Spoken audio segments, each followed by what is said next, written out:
This button here, say to everyone out there, greetings everyone, hello, welcome to Discussing Tabletop. It is September 23rd, 2023.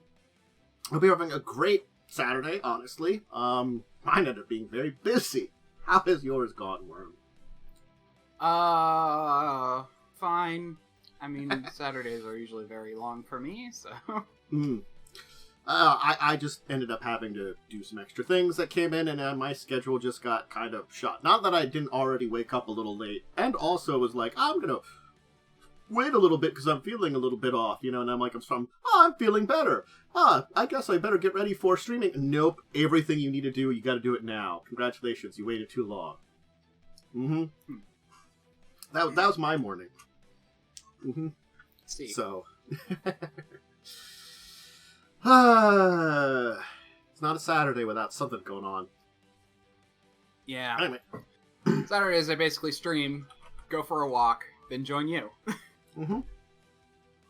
Got an interesting docket today. Actually, a lot of little news seemingly popped up. And there was a lot of other things that I was going through, but I decided, a lot of them were just like, hey, let's not talk about some of these here.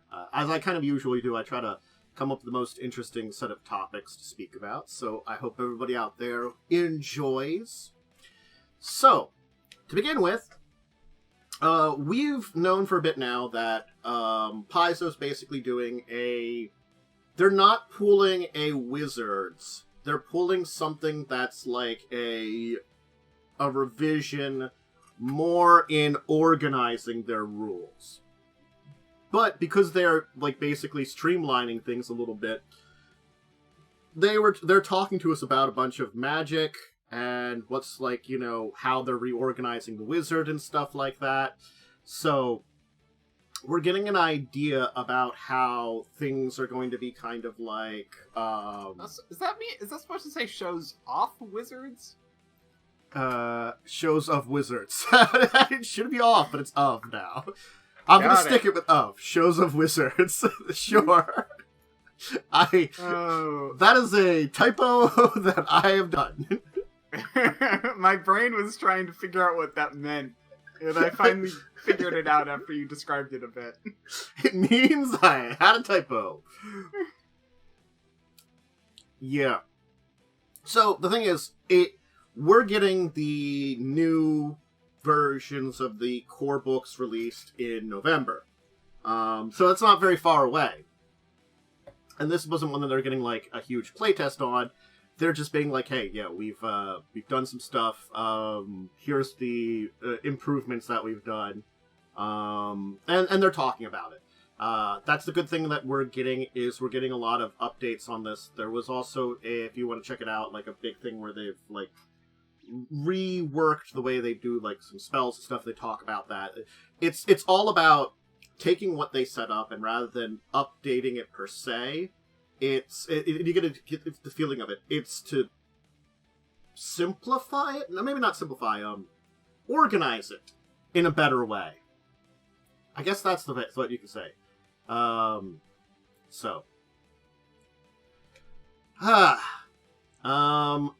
I don't play enough wizards or spellcasters to have a huge thing. Again, I haven't played a huge amount of Pathfinder 2nd Edition anyway. The one time I played for quite a while, I was a bard and took all the annoying spells. So I can say that, my experience isn't there. But I'm glad to see that we're getting this, and I'll give the link to the spell one too, if the link would work.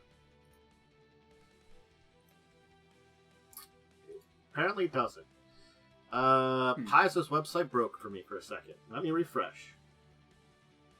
The player core preview wizard, is that what you're trying to? I was trying to get the spell preview, because that's the one I've got here. Oh, right. There we go, I got it. Took a minute.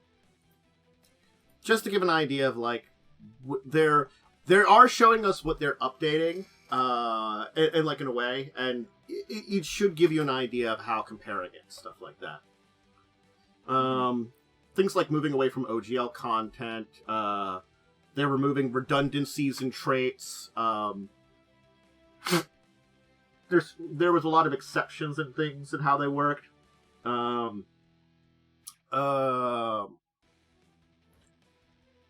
They've kind of like moved away from a lot of the exception-based stuff.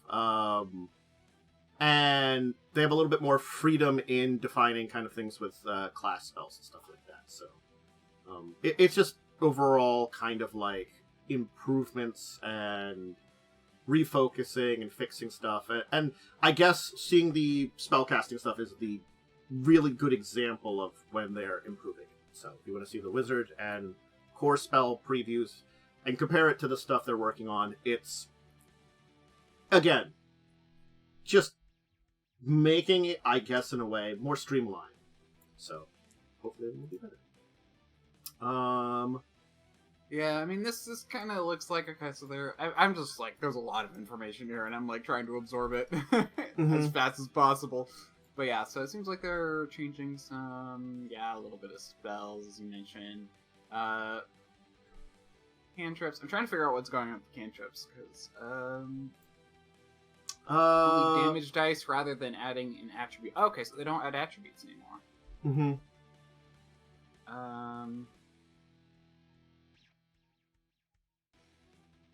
Yeah, they were doing, like, having them have some attributes and stuff like that, so I think it's fine, because then it makes them more in line with actual spells, rather than their own kind of thing. Not that they aren't in a way, but still. In Pathfinder, are cantrips free like they are in yes. 5e? I mean, they were in first edition Pathfinder. It's just the first edition Pathfinder, I gotta be honest, the cantrips were kind of terrible and didn't level up. Yeah, no, like, I remember the cantrips, and it's like, yeah, you can cast this, but it will always deal 1d4 damage no matter what level you are, and it will always use, like, some lower ability attempt to hit or something, and it was always just kind of pointless. It was just like, okay, these literally stopped being useful after level, like, 3. There were some builds that allowed cantrips to be better, but they were, like, you had to go out of your way to make them useful. And it was not easy. And it was like, it was funny, it was fun, but it's never a higher level spell slot. And honestly, you get a bunch of those anyway. Yeah. So, I mean, fixing stuff with cantrips and stuff like, I think it's, the examples they're giving here with how they're working on the wizard and spells are good examples of how it's basically the same thing. We just, like, streamline some shit. And I think that's a good way for an update that's not really a new addition, And I think that's what this is. And what is this heightened thing I keep seeing? Okay, so what heighten means is, for cantrips, it's pretty simple. Your cantrip is cast at the spell level of your maximum spell level you can cast. So if you can cast 7th level spells, your cantrips will be a 7th level version of a cantrip.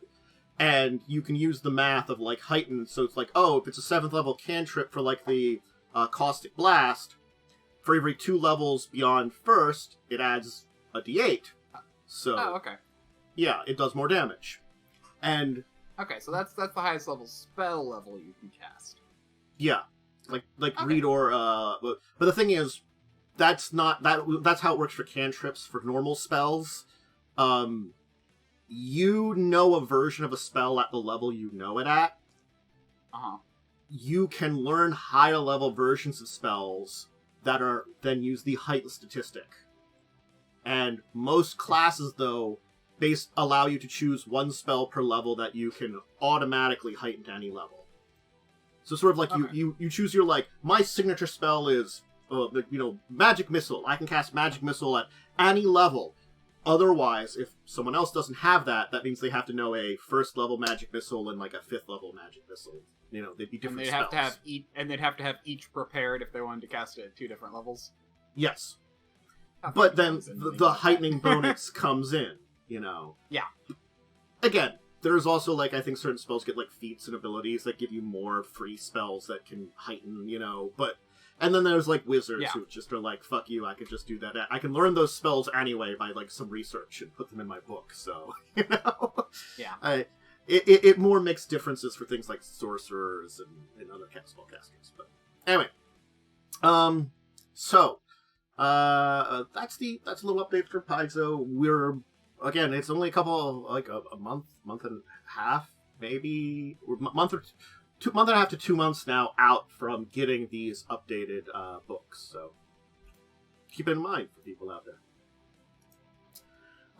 We were talking about World of Darkness the other week, and we mentioned that, I hadn't seen Onyx Path do a lot for anything World of Darkness in a while.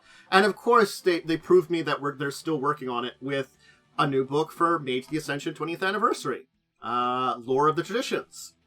And again, that's the thing is, it's a lore book. It's like the book up my wheelhouse. Thank you.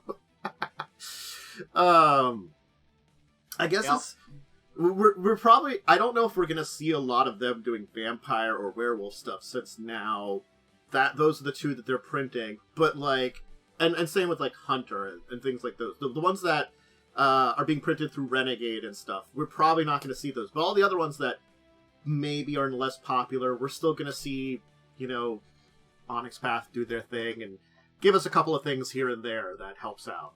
So yeah, I mean, actually, at the bottom they say, like, these are kind of our still open projects that, basically, as far as I can tell, what they're working on.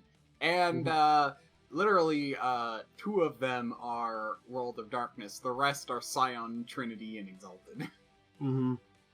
So yeah, I see what you mean. Oh, and Realms of Pugmire, which is, I think, their own thing. I don't think that's related to... Yeah, I think that's their, like, thing where it's, like, a weird fantasy, sort of post-apocalyptic, where, like, rats, cats, and dogs have become sentient, and the Pugmire one is the dog one. But I know there's a cat one. Well, no, like, it's the same universe as far as I'm aware. Realms of Pugmire is all the same universe. As those other ones, but they've kind of different ways of doing things. Yeah.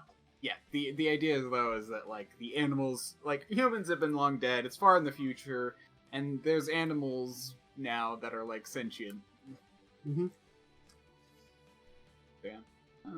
So they're working on... So yeah, they're not working on a ton of World of Darkness stuff right now, but, lore. I think it's the thing that it's hard to work on a lot of that stuff, because you do not know...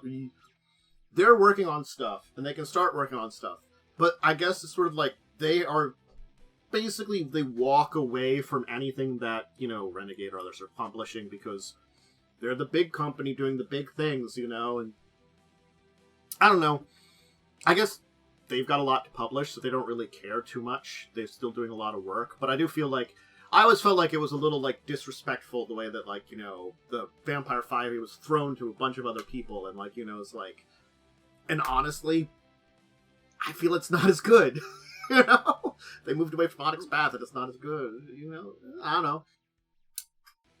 Let's see. Oh, they still have. Let's see. They have 2 generic World of Darkness, 3. Well, one of them's kind of just a virtual tabletop thing. Digital wallpaper and Magic. Oh, they have a lot of stuff planned for Magic. Or Mage. Sorry, not Magic. Mage. I'm guessing just because, like, Mage is the one that no one said anything about. It's the one they can do, kind of like right now. So they're still doing stuff for it. Hunter the Vigil. Well, I guess they can do Chronicles of Darkness stuff too.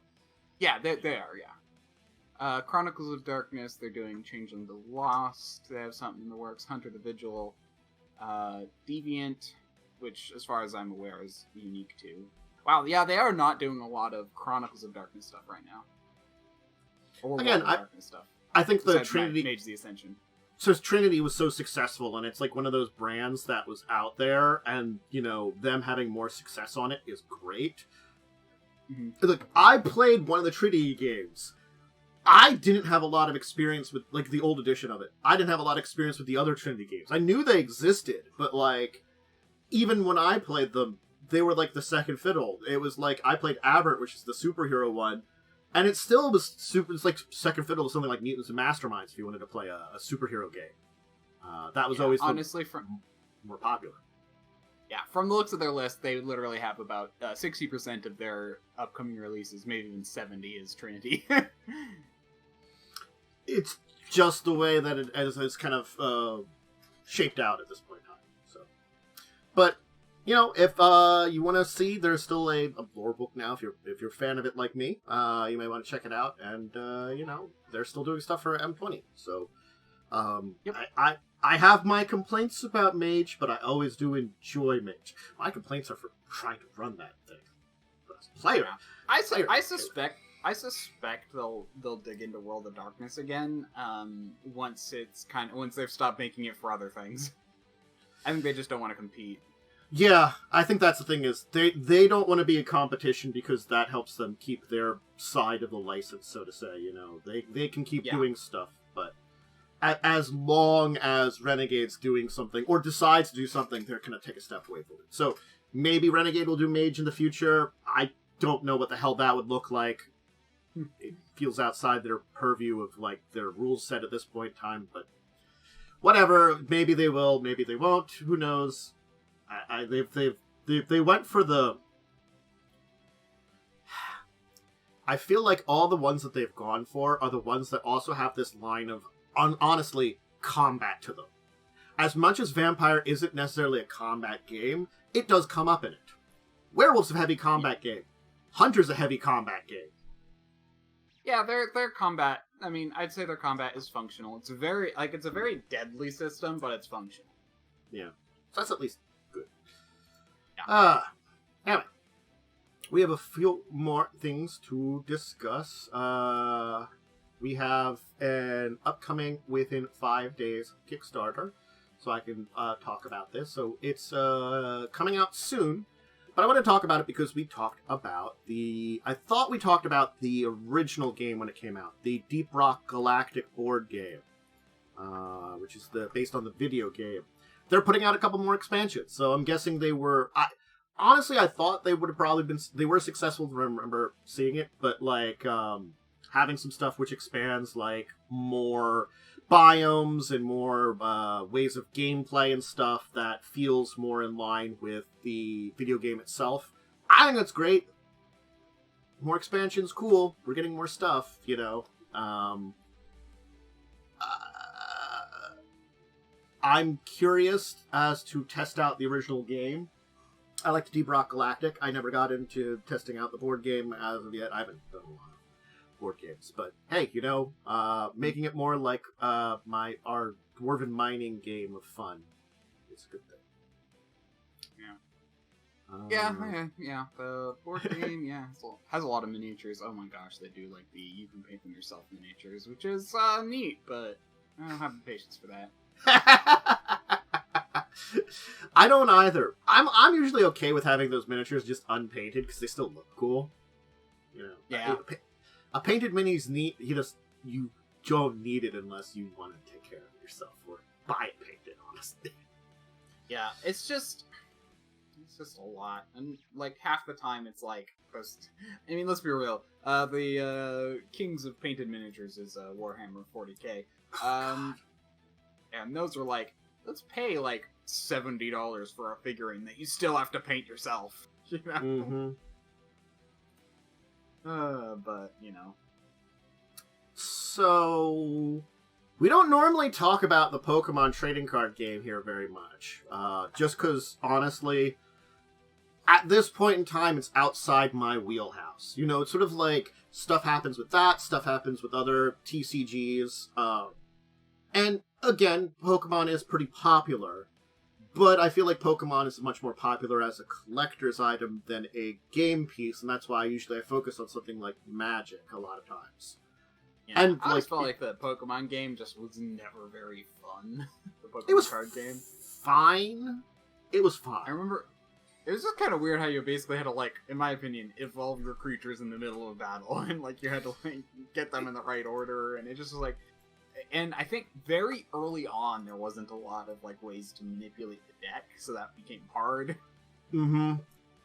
And there were things like, I think, like Bill, which was like just draw 2 cards or something. It was like abusive cards. Like, I've heard someone like a lot of early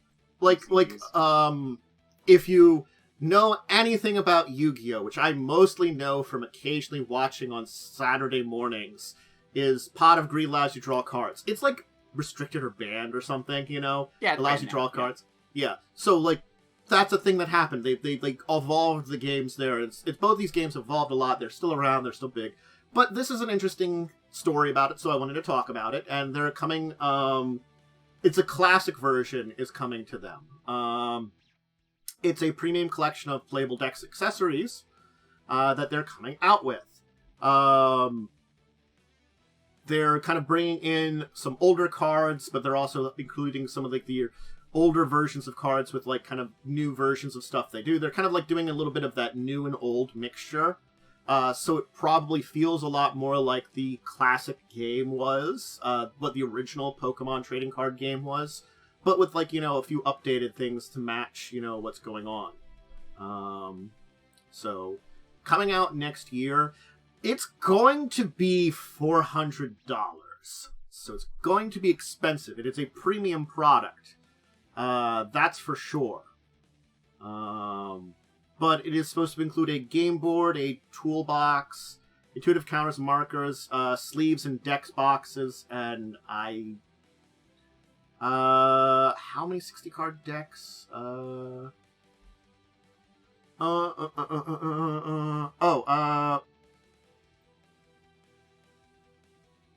I think 3 pre-constructed decks, it looks like.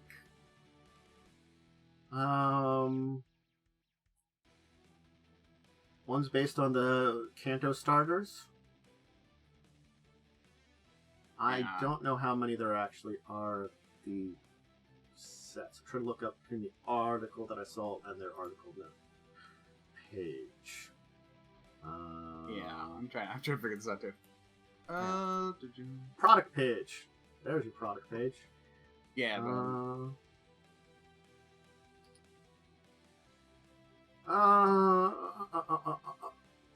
Yeah, 3 TCG decks featuring Charizard, Venus, and Blastoise. Yeah. Probably one around each Pokemon, built around each Pokemon. Mm-hmm. With a combination of like versions of the original, of the classic cards, and then like some new stuff too. And here's the thing. It's playable versions of cards from their original set. I collected Pokemon cards for a little bit, just for like the first couple of sets. I recognize these cards from that first set. I tried to get into it. I was kind of a little bit of a Pokemon fan during the time it came out. It would not have much to stick with it. But, like, having just new versions of these cards are like, hey, it just feels like... I don't know. I feel like they're giving a middle finger to Magic and their horrible anniversary event stuff. I don't know. Here's the actual. Here's another article on it, just for a little bit more information and stuff. So you can see. But, I mean, it's really cool. It's expensive. But if someone wants to buy it, you know, it's a bunch of cards, a lot of stuff. You know, they're putting more than just $400 dollars, was it? I mean, $400 for jack shit, which I feel like Wizards would do. Anyway. Yeah, honestly, I feel like you get more than like something that Wizards might put out. I'm not saying it doesn't feel a little expensive, but it also feels like there's a lot more to it than, let's say, anything of that similar price that Wizards would put out. I would probably say if you were going to like base it, if these weren't like if you were to exclude the collector idea of increased value, I'd probably say the entirety of this should be worth probably closer to $200, so half the price. So, like 3 decks, because if you think about it, like starter decks are generally like what, $60, or have they gone up in price? I don't know. I haven't done a trading card game in a while. So that'd be like, you know, 3 would be like $120, and then you got like a nice board and stuff. You know, I could see that going up to like $80, so, you know, Like that being like worth 80 if you do it right. So yeah, about 200, and then you double the price for the collector concept. Mm-hmm. So, I did want to mention, just because I don't remember, we might have talked about this a little bit when it was up on Kickstarter, but now it's out, properly. I'll link the old Kickstarter page, because again, I think we might have talked about it, but I can't remember for sure, and I saw that, like, it was fully, like, released, you can buy it beyond its Kickstarter kind of stuff. Nemesis, a board game. It's a survivor horror board game. You're an abandoned spaceship, semi-cooperative. And as crew members, you may or may not have objectives which align with each other. And, you know, I guess it's like sci-fi horror, a little Betrayal of House on the Hill, a little bit of, like, probably some of those other kind of monster games. There's a couple other ones. But that's what it kind of gives me the feeling of, just in general. But what is this based off of? It's we might have talked about it before, is the thing. Like, I look at it and I'm like, I think we talked about it, but I'm not sure. I would have to look back. We could have talked about the board game. I think we did that, but I'm trying to remember, like, is this like a video game or a movie or a comic book or? I think it's its own thing, really. Really? Could be. Yeah. I'm just kind of feel like, I don't know. The things seem like could be though. I don't know for sure. Let me just check here. They don't say in the Kickstarter it's based off of anything. Just like looking through there, and a couple of articles I was looking at it from. Didn't say anything about it. Let's see. Off of something. It's a little bit like Aliens, I guess. It's very, very like Aliens, kind of a little bit in it, the way it's being presented. I think that's the big thing about it. There is a Nemesis video game with that same helmet design, with the same like helmet design for box cover. Let's see. No, I think this is the. Oh wait, was this? I think this is why I hold on. If this is what I think it is, so it's almost sort of like a thing where. Let's see, multiplayer. That's, I believe, this is the company that does it, and this is their website. What's the company? I think it's Awakened Realms. Let me check. Yep, this was also made by Awakened Realms, and it was. Yeah, this game was June 15th, 2022. When did the board game come out? This year, I think they were saying that it came. The Kickstarter was this year. So if I remember correctly, if this game is the game I think it is, it's a multiplayer game where one player may or may not be like an alien in disguise or something. So it's kind of almost, but it's like they might not be, and like, if I remember correctly, but I'm not certain. So it's like one could be.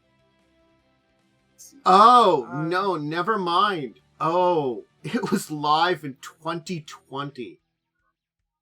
Oh, the board game? The board game was. Okay, well, there's a video game too, made by the same group. Yeah. Release date was 2022, so maybe they made the board game first. Maybe. Because, like, I'm looking back in their updates, and there was an update in 2020 about it or something. Actually, let's see the campaign. Because they can tell you when it was, like... when is this stuff? No, this isn't what I thought it was. It doesn't tell me when it was... It's just a monster game where you have to, like, reach there. Anyway, there's lots... Also, it's still early access, so who knows when it was... Oh, this might have been much, much older, because I'm looking at these dates, and they're, like... September 2018. And I'm like... When did someone was talking about it, like, on, like, one of the sites, and I'm like... has it been out and no one has been talking about it until now? Maybe. And it seems familiar, but like if I'm looking at the dates, like, I have no idea when the fuck I would have talked about this back in the past either. Anyway, if you're interested in it, it's out. There's this site for the Kickstarter. It looks neat. So we'll just leave it at that. There's the mystery of its origins and stuff. But anyway, I wanted to talk about this. Yeah, there was a video from January 15, 2018. So the Kickstarter was for the Kickstarter. So the Kickstarter was, at the very least, it sounds like the 2020 2020 was like an update kind of thing. So that might have been what I talked about back in 2020 or something. I don't know. So I'm fairly certain I talked about this when it originally was out. It seems familiar, this one here. But this is the second Kickstarter of it now. The VHS Very Horror Stories opening night. Or this is an update. I don't know if it's Very Horror Stories opening night and it's an update. This is the second Kickstarter and it's just more of them. Or if it's the same one out the second time. I can't understand because of, marketing is terrible. Anyway, it's a TTRPG that's very vintage horror-y. And it's hit its funding mark. Yeah, this might be just more of this stuff. And I already talked about it in the past. I don't know. It confuses me. Yeah, this is very much the generic horror stuff.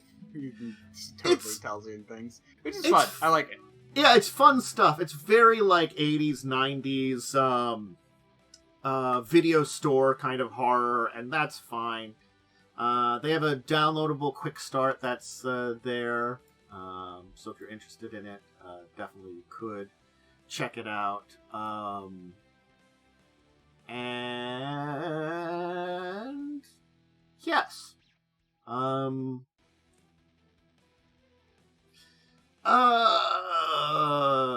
You've got Insanity Wounds. It's very much so.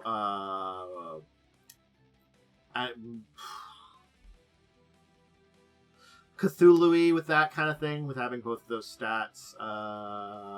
4 traits, special abilities, equipment, kind of stuff like that. There are the idea of a main set, monsters you go against, various tests.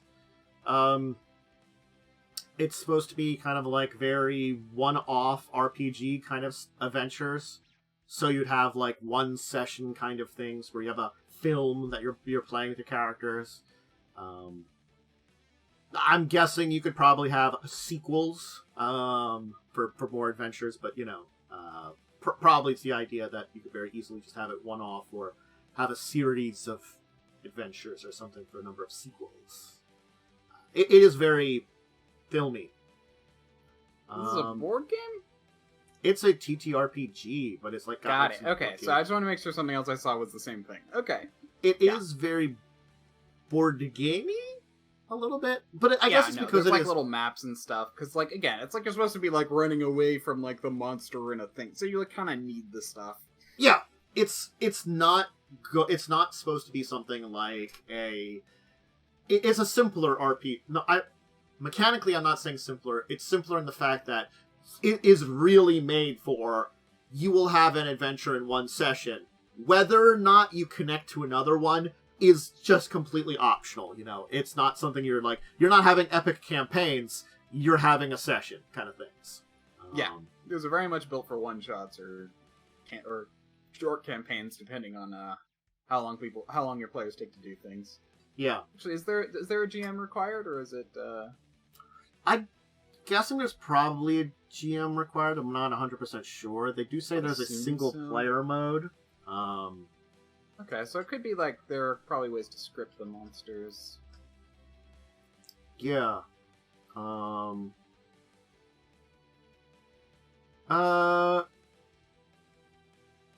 Yes, so it's in solo play. You don't play with the figure of the master, which I'm guessing the master is your person controlling everything, your DM kind of character. So they're more automated sessions. And they have a bunch of different of these VHSs, which each have a map, some tokens, some pre-made character sheets, but I'm guessing there's some rules for like making your own kind of things too. I'm guessing, because there's a lot provided, and each of them is like a experience you could probably do a couple of times. And they've had I mean, if there's a GM, then you could definitely do it as many times as you want, because people might do things differently, and exactly. Can you survive this time? And it could be like, again, like I bring back, it could just be the sequel. It's like, the monster's back again, because they do that so many times in horror movies. It's like, you thought you defeated it, but not anymore. Bum, bum, bum. Anyway. So, how many times have there been, like, Scream movies and, that kind of, etc. Mm-hmm. Uh-huh. Mm-hmm. God, yeah. Friday the 13th. Yeah, that's another one. Just basically, you need to make sure that every time you either continue to over-explain the monster till either A, his powers are so overwhelming, how does he exist? Or B, you basically make it so he's, like, so humanized that you kind of wonder how the people are so incompetent to, like, get trapped in these highly elaborate schemes. So, though Momo couldn't join us today, they brought an idea of a suggestion for a topic here, so we're going to talk about it. And I was originally going to have this first, but because I found some other Final Fantasy stuff. There is a Final Fantasy XIV TTRPG in the works, which is kind of interesting. The thing about Final Fantasy XIV, in my experience with it, it's an MMO. I haven't actually physically played it ever. Not that I haven't seen some people do a little bit of gameplay of it, but I've also seen, like, I've learned about it a little bit because I have seen, like, someone do, like, a long-form retrospective on the Final Fantasy series talking about a lot of the games, and they include talking about 14. 14 effectively brings in a lot of, like, raids and events that are of various Final Fantasy worlds and concepts a lot, too. So there's a lot about that. But it is, in its heart, just basically a fantasy adventure with a Final Fantasy flair. So, like, because it's an MMO, I feel like it's actually the one that translates best into an RPG, actually, when I thought about it more. Because it's like, MMOs have to be a little... You're making your own character. It's got to be a little... not to be insulting, generic, you know? I mean, it's kind of funny, because I feel like the whole thing about Final Fantasy is that, like...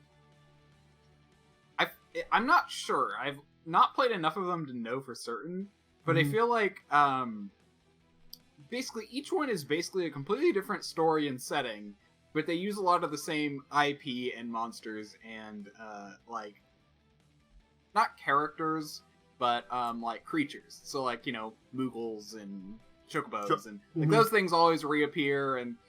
But, like, the entire story and setting seems to be different.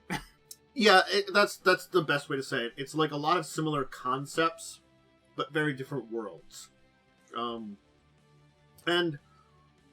the thing is, I really have to say, if we're looking at the Final Fantasy video game series as a whole, there is really very little that connects any of them other than name most of the time. The similar concepts, great, we're riding giant birds. There's strange fuzzy creatures here. There aren't really that much of a connection, It's the same people do it, but if you, like, break it really down, they're very different. I think that's another thing is, like, we're getting to the 10th anniversary of the MMO, the Final Fantasy XIV one. And, yeah. Just the sheer fact that, like, okay, you got all your Final Fantasy stuff, but again, it's that breakdown of when people play an MMO, they choose a class and species, race, whatever they call it in the game, and that's what you play, and you make your character from scratch, and you go on adventures that are generic enough that anybody can play them and everybody plays them and stuff like that. And I think that's where it comes down to, it works best rather than, like, if I'm doing, like, a TTRPG based around, I don't know, Final Fantasy VII, where's your Clouds and your Tifas, and how are you involved in the big storylines that are going on there? Rather than storyline that everybody does. You know? Yeah, in a way, I actually do feel like this could lend itself well, even if it's not just FF14, if it's just Final Fantasy, you can create, because they have a lot of themes, and, you know, like, there's always summoning, there's always, like, some kind of magic, and almost always some sort of techno-magic. So I feel like you could actually make a system that kind of works in a way that kind of fits everything together that you can then make your own Final Fantasy story with. Please insert very stupid world-ending event here. Not gonna lie, that's a thing there. But here's a link to their site that or prop. Also, there's always a character named Sid in every Final Fantasy game. Not all of them, but most of them. That is also true. Yes, there's a lot of Sids. For whatever reasons, Sids, Moogles, Chocobos. They did a lot of times. They had a specific theme that was in the original one that they had remixes of a lot of times. That shows up in a lot of them. A lot of the summons became pretty standard since they started doing summons. So they do have like a standardized kind of flair of things. And again, every game is really different at this point in time. You don't really get any game the same at this point, and each your own for what you like and don't like on those. But,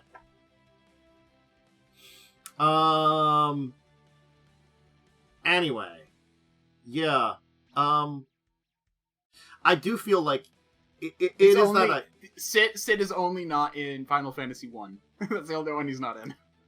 They've had a Sid for each other one? Great. Of course they have. The Final Fantasy tropes that they managed to keep. So the teaser site's the only thing that's open now. We know that it's coming out.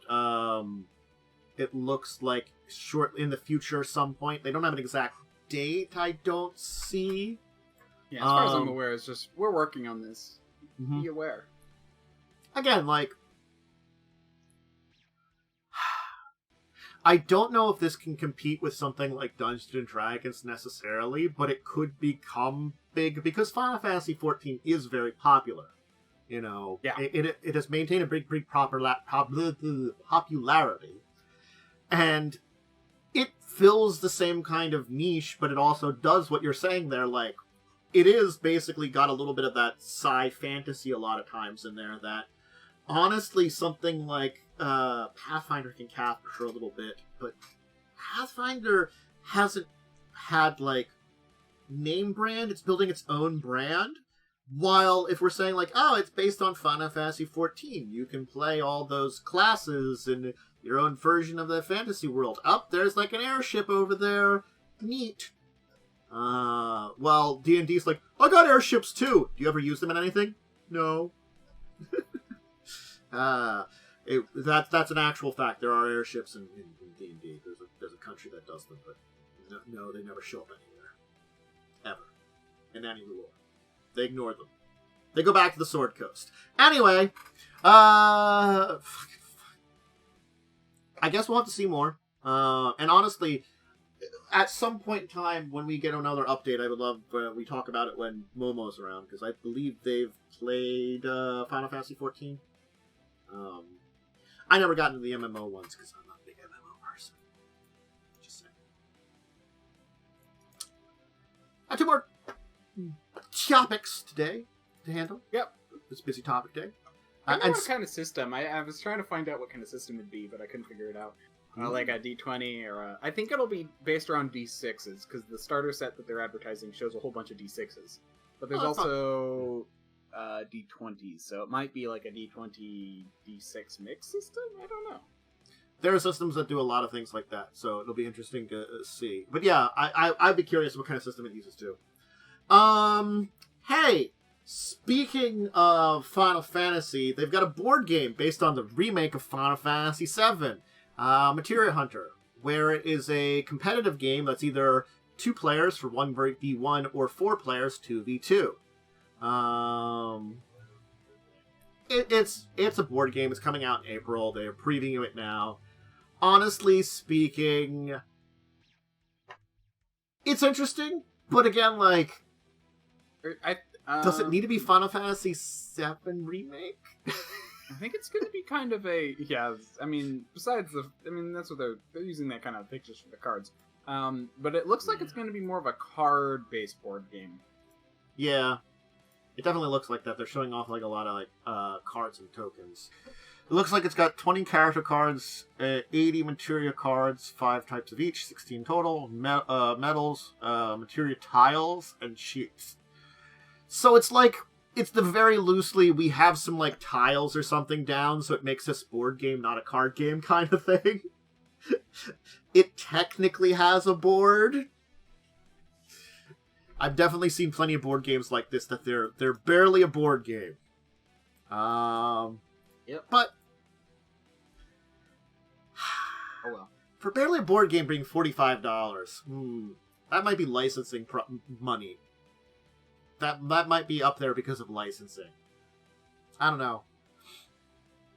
Normally for something like this, I would look like, honestly, closer to like 35, 40.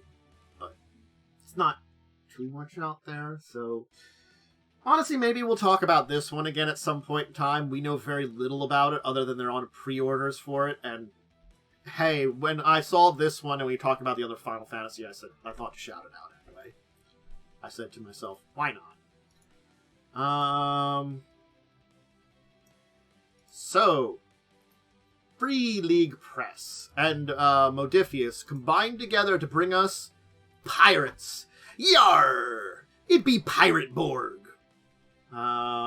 So I could probably give the Free League. Oh yeah, Talk Like a Pirate Day was this week, wasn't it? Yar, I did miss it. I was busy with many things, and I forgot to talk about it. Yar, it is my mistake. I feel shamed. 'Twas the 19th, when this was released. They did release it on the very day of Talk Like a Pirate Day. Yar. Makes sense. I can't do it. Yeah, I can't. I can't do it. I've been practicing a lot by having a campaign in a pirate world for 2 years. It gives you quite a pirate accent. You can kind of speak like it. If I practiced it, I could. I'm not bad with voices. I just need to practice them, but I just don't. So it's like, yar, right, ye be a scallywag. So it's a spin-off of so their bad. Borg RPG, Pirate Borg. And so it's basically taking the Borg's version of gaming and then making it pirate-themed. I mean, sometimes that's all you need. A theme for a different game. Gives you a bit of different ideas. They have 166 pages with unique character classes, naval combat rules, which I'd be curious if they do it any well, because naval combat, as we've said in previous times, sucks in every edition you're doing. Oh yeah, I do remember we did bring this up. It was announced at a con, and we talked about it then, but it's finally out. It is finally out on Talk Like a Pirate Day. They did a good job with that. The branding is on point. But the core book, of course, is... my account switched to pounds. I'd like to use these US dollars to know how much it's priced to. Ah, thank you. $40 for the book. It's compatible with Borg, but I'm guessing it can be used on its own, which is great. So, if you want to introduce some piracy to your Borg games, which I can't remember a lot about it, but I know that, you looked into it. Let me just check on it over here. It might be worth getting at least the PDF version just to see how their ship combat goes. You can find a system with a good ship combat. It's worth stealing for everything else. Their Borg was an apocalyptic fantasy game. There you go. So now you can have pirates in apocalyptic fantasy. Yarr! Anyway, there's Pirate Borg out just for a little bit of introduction there. And I'm going to stop this voice because I can only do it for so long, honestly, before it destroys everything in my voice. do have a lot of stats going for them, so that's a good thing. I find that a lot of these things need more complexity, because like a lot of things try and keep it simple and make it too much like normal combat. You almost need complexity for people to do things. It really does to a degree. Like, it's You very... also can't make it too complex, or else players don't want to learn it. Mm-hmm. It's one of those things that, it's a very tough, system to, like, come up with something that works well and, doesn't feel bogged down or doesn't feel like you're connecting with, like, different things different ways, It's like, I think I talked about it for, like, because ship combat is very much similar to, like, spaceship combat. We talked about it before. It's sort of like, there's a lot of times spaceship combat, there's one person doing stuff and everybody else does jack shit. And having a system where everybody is involved and does stuff and feels well is very hard to do, to also not feel like it bogs down a little bit, Because a ship to not make players feel like they have to build for ship combat, because that's the other thing too. Sometimes it requires player skills, which require them to like do, so you need rules for everyone, including the alchemist, or whatever.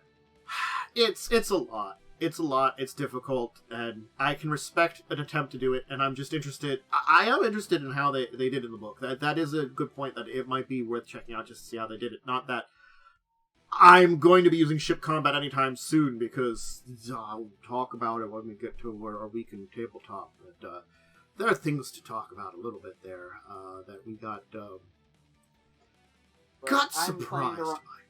I'm planning to run Stars Without Numbers not Stars Without Number, Traveler on stream at some point. So I'm going to need to really make sure ship combat is up to snuff in my game before I run it. So. And it might be a good idea to look at other sources to see if there's places that have ideas to influence things and improve them. I don't mind completely overhauling the system to actually make it work. Honestly, like, Stars Without Numbers isn't terrible. There's lots of things that players can do, but it still is very much the gunner chooses where to shoot, the pilot chooses where to go, etc. Mm-hmm. Which is like, and if you don't pick a position, you can do one of these other things. So, I have this topic on here for a deeper discussion topic, and I've had it here for a while, and I'm going to bring a question before I talk about this one. Do you have a dice set? Physical dice at all? Yes. Okay. So, now here's where it comes down to for dice. What did you look for in your dice set? I mean, I have lots of dice sets. I think I do too. But, like, when you look at one, what do you kind of things you look for when you're looking for those? Well, usually dragons. That's respectable. Honestly, that's a big one a lot of times. And like, I think I actually recently bought some which have these, like, dragon scale motifs. Cool. Metal dice with, like, these dragon scales. So, that's real fun. Ooh, metal dice. Those are the ones that are... Yeah, so that's the most at hand right now. Where are my other dice? I have some werewolf ones because which even has their own little bag with Werewolf of Forsaken. The closest set I have that's an actual, like, set is this entire thing, which I think I'm missing a few of D6s, because I needed D6s for a game. Here, if you want to see that. Look at this big old cube of D6s. This is my bag. This is my bag of random dice. Mm-hmm. I have a bunch of, like, random dice and stuff like that, and I've had a few sets over the years and stuff too. Certainly, I think it's I have the them all thing. over the place. Yeah, the thing is, and this is an important thing that I kind of like to talk about is, like, dice. They're a thing that you will have as a tabletop gamer, and yes, any board games has it, but a lot of us that play TTRPGs will have a dice set. It's made for in person, but, like, I'm sorry, I know some people that, like, never really play in person and they still have dice sets. Why? Hi! I'm one of those people. Look, I will never use this in an actual game, but I have a D100. This is a golf ball. It's funny. It's a funny golf ball. I rolled a 64. It doesn't roll well, and I just have to roll it into this kind of, like, little, like, thing where my like mouse pad meets my keyboard to keep it from stop rolling. 29. But I like having it, and I think dice sets are an important thing that we all have. We all like a little thing to fiddle with. And when you look around for a dice set, I think it's a tough thing to look for because it's the unfortunate thing that dice are expensive. Stupidly, well, especially metal ones. Although you can get like generic dice for real cheap if you really just. Oh yeah, dice. like if you don't want to like if you want to like look for your own set, you can often find like places that have like maybe like 50 cents dice boxes and bags. Like you go through them and you pick out some dice for like 50 cents a piece. Maybe sometimes more expensive, depending on the type of dice it is. But it's like a big old dice grab bag of like you pick some out and you pay for them and stuff like that. I've gotten a lot of dice like that too, honestly. And like I've ended up with a lot of different dice over the years from a lot of different sources. And like I think things like my style always is a shiny die. I like ones that are like, you know, a lot of times that have like the little sparkles and stuff, you know, for when I'm getting individuals, but still readable. I think that's an important thing. Is when you are looking, readability is important. Yeah, when you're looking for a dice set, readability is important. Don't get metal unless you're going to be rolling on something that will not be destroyed by rolling metal. What are you talking about? Roll your metal dice in a cardboard box. That's how you do it, right? Or like a dice tower or something. Not on wood surfaces. These ones are real cool. Light. Oh yeah, that's pretty neat looking. There we go. Yeah. The D4, it's a... Yeah, it's got the hearts. It's got the rounded sides so it doesn't stick on one of those. That's nice. I like that. I also like that they've got some like non-normal dices. You can find them online a lot. So you can find like D3s, D5s, D7s. They're more expensive because they're custom made, but yeah. You know. I mean, these ones are from Dice Envy. Might as well just point out where I got them from. Let's see. I don't know where's my giant thing of dice. I don't think I have any other like main dice sets that are assembled right now, and I do have like, 2 bags of dice. I found my dice bag that I usually use, which is this. Yeah, I've got 2 different dice bags. I've had other dice bags before too. I had an old TSR dice bag that lasted for a while, but it was made of like a more like leathery material, so it fell apart. So I've got like a cloth dice bag I mostly use now, because it works better and stays together. Found it. Or you could be Blaze, who, in his high school days, because he was taking shop class, made his own giant dice box. One day, I have to have Blaze come on, have camera on, and show off the dice box he made.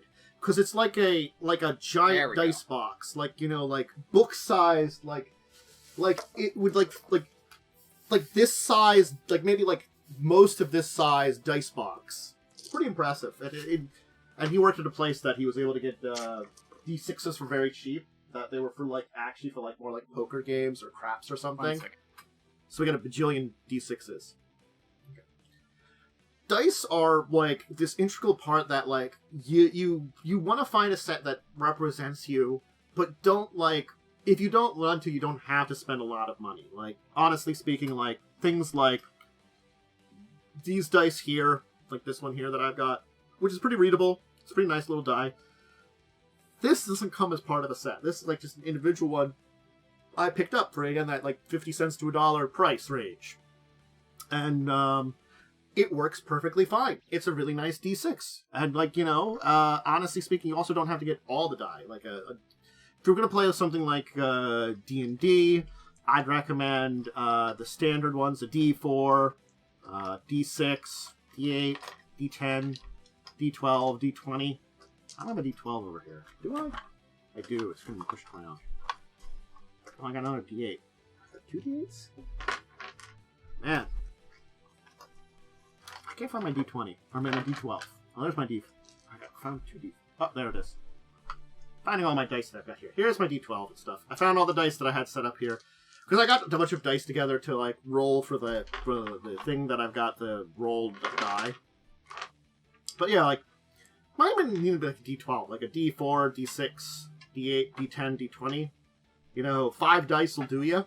It's not a set, but like you can get them individually for, as I said, like for like $2.50 to $5, and just get some ones that look really nice, especially even those grab tag things. You can look through it, find a dice that screams to you. Hello, I'm back. Yeah, I feel like it's just like try to get like if you want a dice, if you want something, get it. It reflects you. It's yours. It's your version of you when it comes to dice sets, and like I think I kind of want to encourage that like even if you're playing online and you might never play with a person, if you want to get some dice, go ahead. Mm-hmm. You never know. Yeah, I mean, like literally, as I was kind of showing, all my dice. Let me camera so I can actually see if that's. All my dice have a dragon theme of some kind. You got these ones, then you got the dragon scale ones I showed earlier. Like that's what I look for in dice is dragons. But when I said when you asked what do you look for in dice, and I said dragons, that's what I mean. I mean, like there are plenty of dice. Like again, like.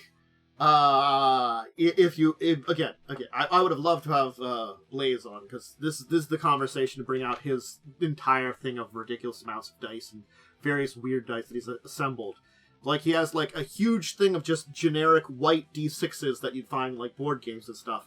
And then there's also this huge swath of like other dice he's added to his dice box over the years that make it very impressive. In college, I had a friend who had a literal briefcase, and you'd open it up, and each one was a compartment for a different die type, so D10, D6s, and it was a briefcase. It was like literally like a briefcase size, and it was packed full of dice. I had this like fire dice set that was really fun, and a friend of mine who I played a lot of games with, he was always known for having a dice set that were called the ice dice, because they were like this almost white clear plastic that kind of that like an ice sheen to it. And the thing is, he made it so wonderful because anytime he'd roll, like he'd bring it out for a special roll, and he'd be like, it's time to roll the ice dice. He's like, and he would say before he'd roll, I'm gonna ice that mofo before he rolled it. And it was so silly, and it always rolled terribly. But he still did it every time. I think he did roll a good few times. It was a show of it. It made it more important. I had like these cool fire die that I liked using. I find that set. I probably have it somewhere like in one of my containers or something here, set up for like it might be in actually like the bag I use for going to PAX Unplugged. Honestly, but I think like.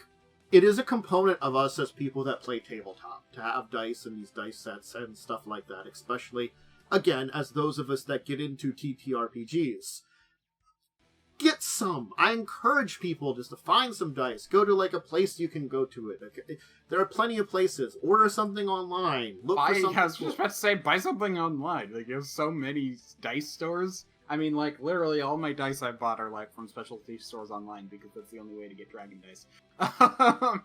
I mean, like, again, it's just finding something that screams you in dice is very important sometimes, I feel like, because it is, you know, something, regardless of the luck of the die, just is an important part about it. And I think just bringing up this as a little, like, mini kind of topic on a day like today and talking about it a little bit is good. You know, to be like, hey, dice.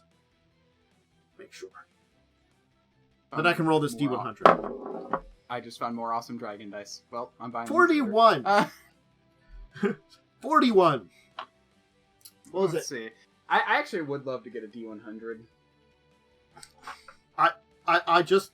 I recently had seen like a little like video someone had posted somewhere of someone rolling a D100. It's like, ooh, a D100, and they roll, and you know what the first thing they roll is? Their first roll of owning one. It was a 1. It was just so wonderful. Oh, hey, 69. Nice. Anyway, shall we talk about our week in tabletop? How did Baldur's Gate 3 go for you? Yeah.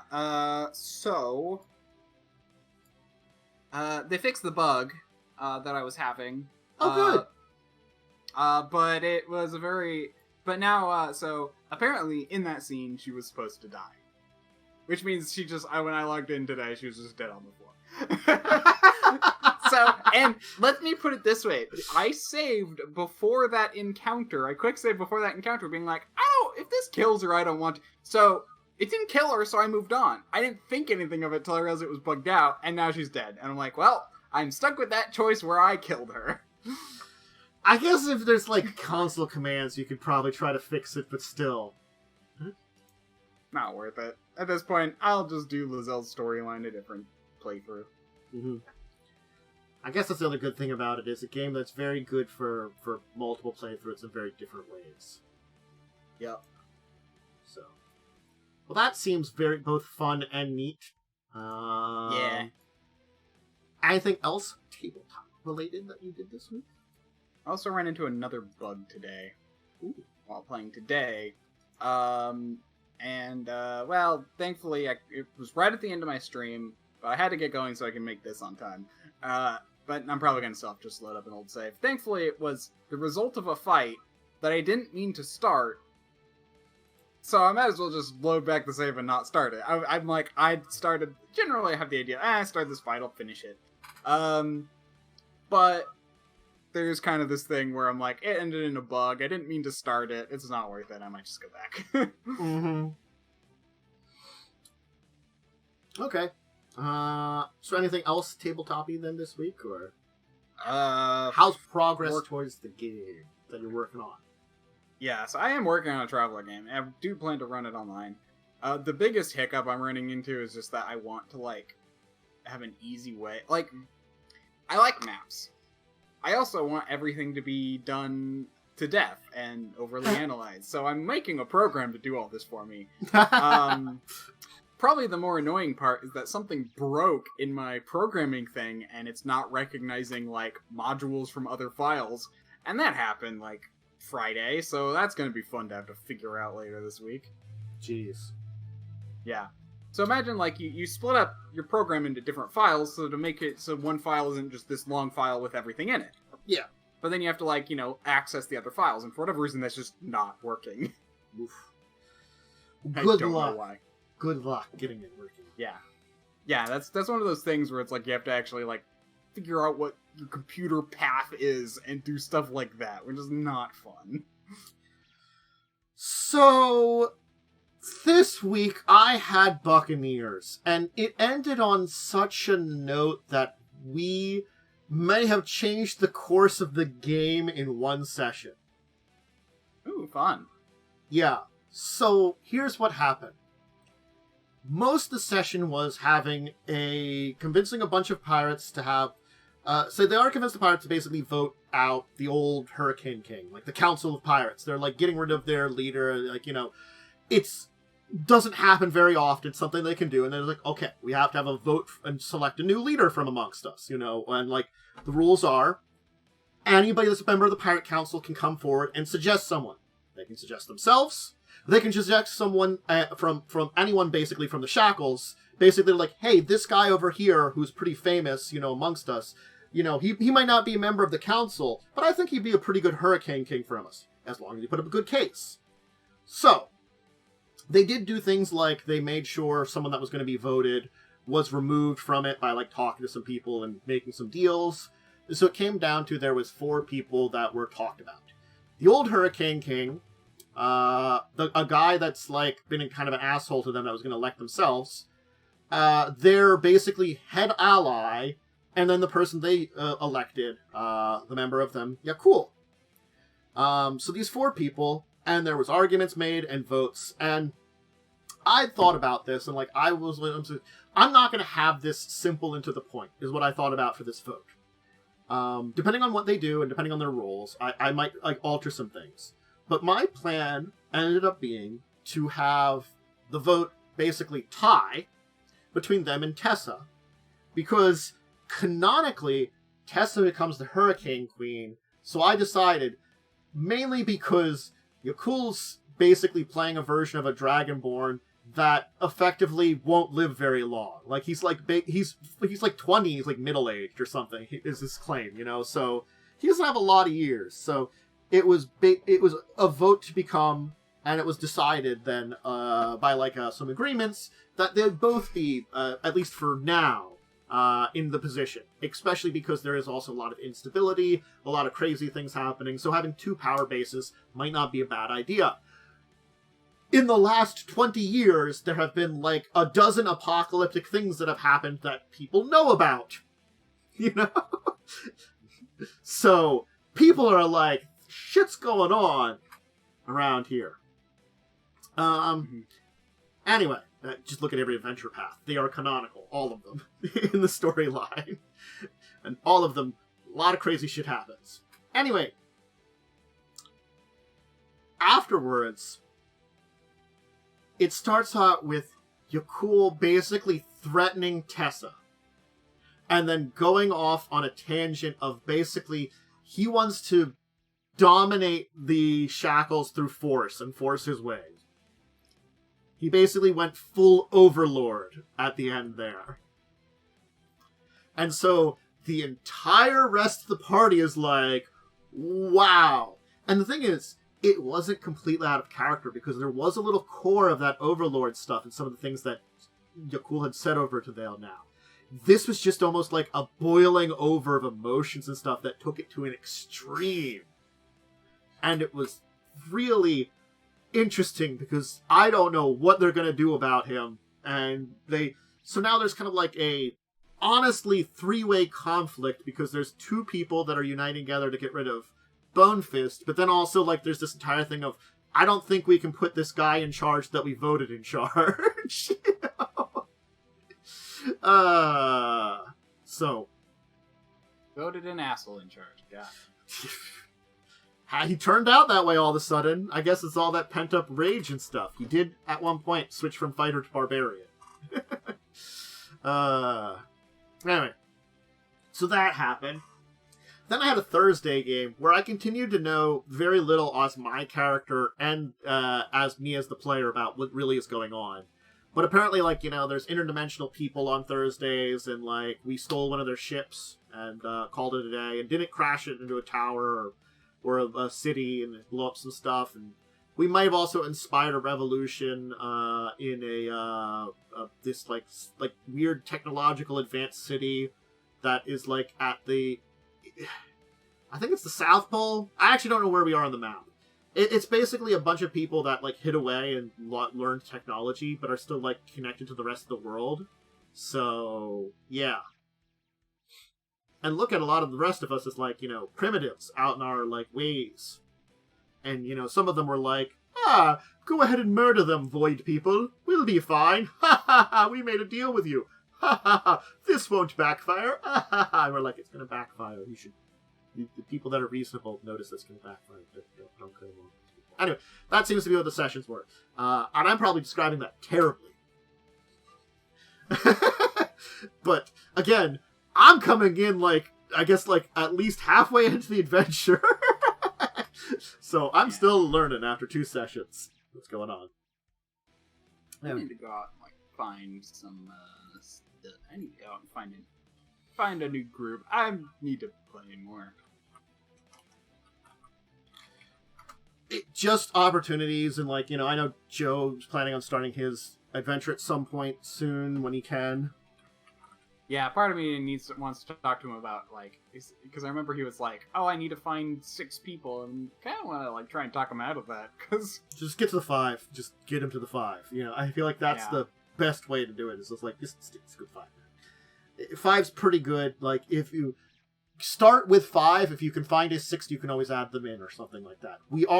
If he's playing Sigil and planes hopping and kind of planar adventures, there's plenty of places to run into a new person to come join our party, you know? Yeah. Anyway, if you missed me talking about tabletop this week, I didn't talk earlier today. If you missed that part of the entire thing, I talked about it at the beginning. Busy afternoon that kind of interrupted me and change of plans and stuff. But I did talk about some Pathfinder stuff on Thursday. I talked about the Tien as a ethnicity of humans, which I'll probably have to revisit again, and Minkai, a country there. This is the only country in Tien that we actually know about from before the Tien book, which is in Back. And then on Tuesday, back on that day, I talked about more Starfinder species you can play. Alien species. I always like that Starfinder series I've been doing because they're so... I think that's the great thing about Starfinder Aliens in comparison to both Star Trek and Star Wars. I keep saying about it is they're weird and interesting.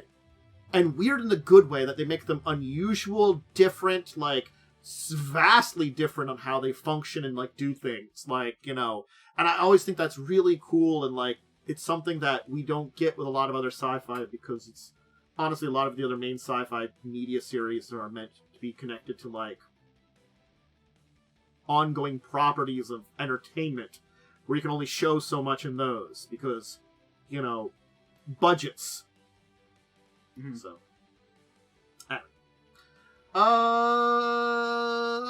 anything else to shout out? I can't think of anything to shout out for scheduling and tabletop related stuff. I can throw the shout out for you. I'll be streaming more Baldur's Gate tomorrow. I'm probably gonna try and do a shorter stream tomorrow, and I'm gonna try and see if I can stream like an hour every day at night this week. So I'm gonna try and see if I can start streaming every day. I was tempted to get like an extra stream in because I had to miss the tabletop today, like maybe tomorrow or something. But I don't know. I'll see about it. I'll see what's going on with me. If I don't know if my family has anything on the agenda right now, so I probably won't know until people show up either later on tonight and stuff. Everybody's out in the world or busy, so I'll figure stuff out. And if I can add something in to make up for the lost session today, I will. You know, as much as sometimes things happen, like I did say that with Saturdays, I kind of feel like I do wanna still do them, but again. I did, when I said I was going to start doing Saturdays, I'm like, sometimes I'm going to have to cancel these. I knew it was going to happen. And I knew it might be, like, suddenly, like today was. But, alright, anyway, yeah, there was the shout out for Worm. I hope everybody enjoyed today's session. I will give some information from my end. Looking for tabletop stuff. That's Tuesdays, Thursdays, usually Saturdays in the mornings. Tuesdays, Thursdays, early afternoons. Check out the YouTube side of things. That's where a lot of stuff goes up on. Discussing tabletop at this show every Saturday at 6 p.m. Buccaneers Shacklesea on Wednesday nights right now, 9 p.m. Remember to do all the various things on all the sites. If you're joining us live on Twitch, hey, leave a follow. If you're joining us on... and there's also the little bell thing to make sure that's running. Get notifications when I'm live. I kind of remember to mention that because that's an actual thing. You know? A notification thing to know when I go live. Similarly, on YouTube, there is subscribing there, leaving a like, leaving a comment, maybe about any of these kind of things here. Any kind of like... have you ever had like something that you think we'd be interested in us seeing? Always good to throw that into the Discord or at twitter.com. I'll talk about that in a second. Those sites. What else is there? Ring of the bell on YouTube. I have a twitter.com site, and also I have a Discord. Those are social media. I remembered them. Right? Yeah, sure. I remembered the socials of the medias. Anyway. So yeah, that's that. And, I have stuff there. Okay, cool. I remembered most things. Everybody, have a great rest of your day. I hope you enjoyed. Always get a cool dice set, and check out a lot of these stuff we talked about, you know? And hopefully you'll join both of us for our various things in the future. And until the next time you join us, I'm going to say farewell, everybody. Have a great rest of your Saturday. Good night. And see you in the future. In the future! Bye. Bye.